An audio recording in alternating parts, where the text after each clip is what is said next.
Olá pessoal, tudo bem? Na aula de hoje vamos falar sobre o Serviço de Resolução de Nomes, o DNS, e o Serviço de Alocação Dinâmica de Endereçamento IP, o DHCP.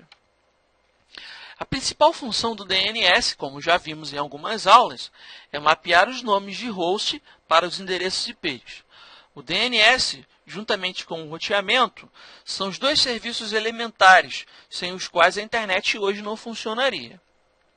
Então imagine, por exemplo, se nós que somos usuários da internet, ao tentarmos acessar a página do Computer Online, ao invés de digitarmos simplesmente www.computeronline.com.br, tivéssemos que saber o endereçamento IP do site do Computer Online. Imagine se você tivesse que saber o endereço IP de todos os sites que você costuma acessar ao longo do dia no seu ambiente de trabalho. Muito bem. Pessoal, nós concluímos aí que o DNS é um serviço fundamental e sem ele nós teremos que decorar todos os endereços IPs dos sites que nós costumamos acessar hoje em dia. Bom, o serviço DNS é um serviço dinâmico e distribuído com a finalidade de resolver nomes. A sigla DNS vem de Domain Name System, ou seja, Sistema de Nome de Domínio. O DNS é dinâmico, pois pode ser atualizado pelo próprio sistema sem a intervenção do usuário e é distribuído, pois a tabela não fica mais em um único servidor, mas em vários servidores espalhados ao redor do mundo. Além disso, o DNS introduziu o conceito de nomes hierárquicos. Então, nós temos aqui o exemplo de um nome hierarquizado. Por exemplo, toda vez que nós abrimos o navegador e digitamos www.computeronline.com.br, nós utilizando aqui um nome hierárquico. Então, por exemplo, o BR do final do nome, ele indica um domínio brasileiro. O .com indica um domínio brasileiro comercial. Computer Online indica a autoridade sobre o domínio, que em geral é o nome da própria empresa, né, pessoal, que tem o site. Podem ser usados outros nomes para uma única empresa, ou mais de uma empresa pode usar o mesmo nome, desde que não use o domínio completo. E nós temos o www, que seria o servidor onde está armazenado lá o site que você está acessando. Bom, a tabela implementada no DNS é uma base distribuída. Então, nós temos os 13 servidores root da internet, que são um exemplo do sistema distribuído do DNS. Tá? Então, existem 13 servidores de DNS, que são o topo das consultas DNS a nível global. 10 desses servidores estão nos Estados Unidos, 2 estão na Ásia e 1 está na Europa. Muito bem. O roteamento baseado em correio eletrônico é mais um dos benefícios que o DNS nos proporciona. Então, por exemplo, adm@computeronline.com.br é um sistema de roteamento utilizado pelo DNS para poder encaminhar o e-mail para o seu respectivo servidor de e-mail. E ele também possui um mecanismo para que nós utilizemos, baseando-se no seu nome, os serviços da rede. Então, aqui eu tenho um compartilhamento, onde eu acesso um servidor chamado backupserver1.computeronline.com.br e eu posso utilizar o nome DNS para poder acessar esse determinado serviço. É bem legal, né, pessoal? O DNS facilita muito as nossas vidas. Muito bem. E vamos falar agora sobre o DHCP, Dynamic Host Configuration Protocol, ou seja, Protocolo de Configuração Dinâmica de Host. O servidor DHCP fornece dinamicamente pela rede serviços, serviços IPs aos hosts. Ao invés do administrador da rede configurar manualmente os endereços IPs de host a host, ele pode configurar um intervalo de IPs no servidor DHCP, de forma que esse servidor distribua dinamicamente na rede esse IPs por um aluguel que expira juntamente com a concessão. O DHCP associa o endereço IP ao endereço MAC do host, a quem foi entregue o IP, para que na próxima renovação ele entregue o mesmo endereço IP ao host. Então, pessoal, olha só, vamos imaginar uma situação. Nós temos uma empresa com 600 máquinas.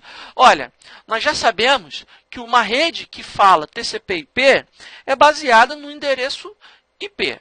Então, todas as máquinas dessa rede vão precisar ter um IP.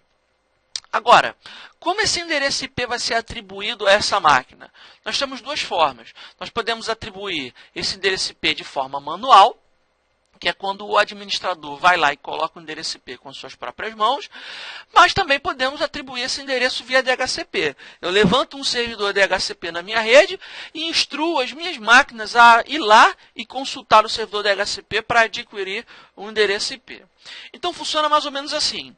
Quando eu configuro a estação de trabalho para receber IP por DHCP, ela diz, eu não tenho endereço IP, é claro que isso aqui é apenas uma animação, né?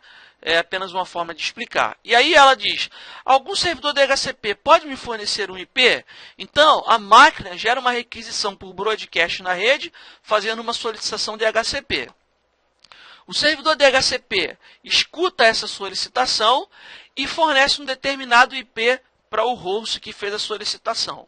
Juntamente com esse esquema de endereçamento que é disponibilizado pelo servidor, existe um lease time, um tempo de concessão. Esse tempo de concessão ele é a garantia de que o IP que foi fornecido será dessa determinada máquina por aquele período de tempo.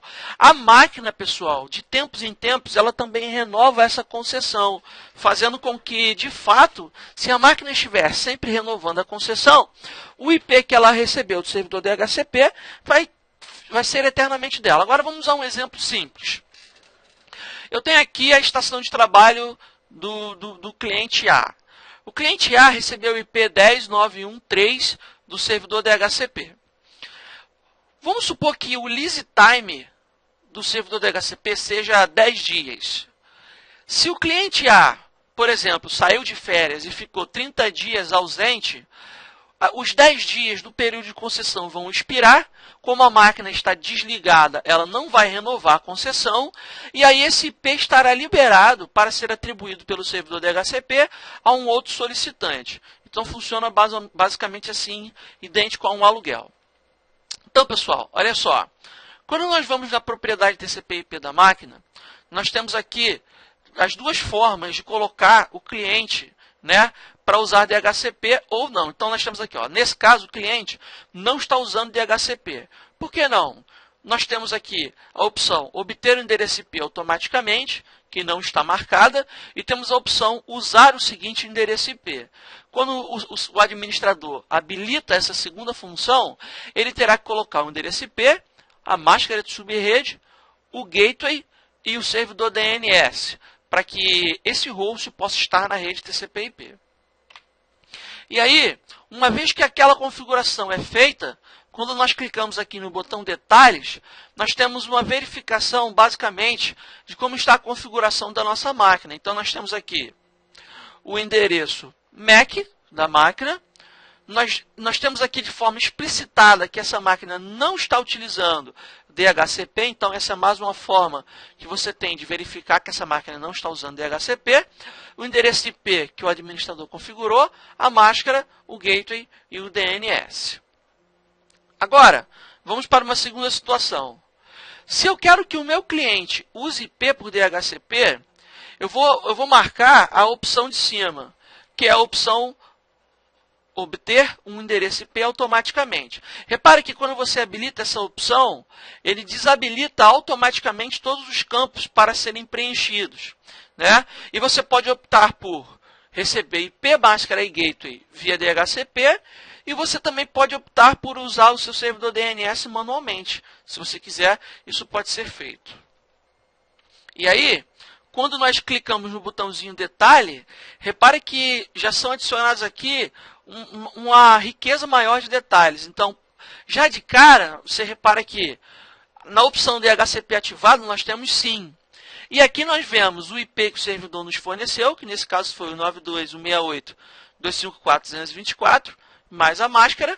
Nós temos aqui quando a concessão foi obtida, e no nosso exemplo não foi 2 de junho de 2011, às 9h44 da manhã, e quando ela vai vencer, que no exemplo está aqui, 2 de junho de 2011, às 13 horas da tarde. Tá legal? E mais o endereço IP, os dois DNS, e mais o IP do meu servidor DHCP que me forneceu. Bom, pessoal, Então, nós temos aí, de forma clara e simplificada, como se visualiza o cliente, se ele de fato está usando IP estático ou se ele está utilizando IP por DHCP. Nós ficamos por aqui, espero que você tenha gostado e até a próxima aula.